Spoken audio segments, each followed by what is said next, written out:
ভাইরে, আমার স্ক্রিনে যে সাপটা দেখছেন এটাই হচ্ছে সেই ভয়ঙ্কর সাপ। নাম সামাজিক যোগাযোগ মাধ্যমে রাসেল ভাইপার সাপ নামে ব্যাপক ভাইরাল হয়েছে।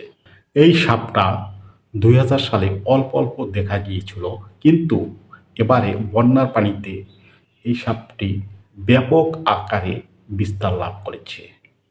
হয়তো অন্যান্য জায়গার থেকে এই সাপগুলো এসে বিস্তার লাভ করছে বন্যার পানিতে। আর এই সাপটা অন্যান্য সাপের মতো ডিম দেয় না। এই সাপটা সরাসরি বাচ্চা দেয়। এই সাপটা মিনিমাম ৩২ থেকে ৩৫টা বাচ্চা দেয় একবারে।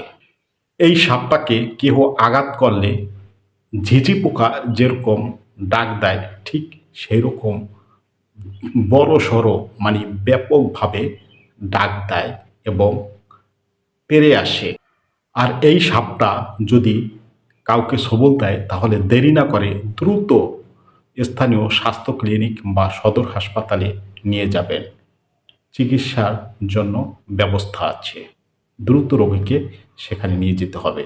এই সাপটা বেশিরভাগ দেখা যায় নদী, নালা, খাল, বিল, চরাঞ্চল এলাকায়, ঝোপঝাপ এবং বিভিন্ন কলাগাছের ফাঁক ফোকর এবং কৃষি জমি, ফসল ফসলের জমি, এইসব জমি জমার ভিতরে বেশিরভাগ দেখা যায়।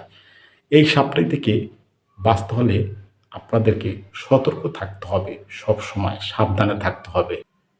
এই সাপটা থেকে বাঁচতে হলে আমাদেরকে সবসময় সতর্কভাবে চলাচল করতে হবে।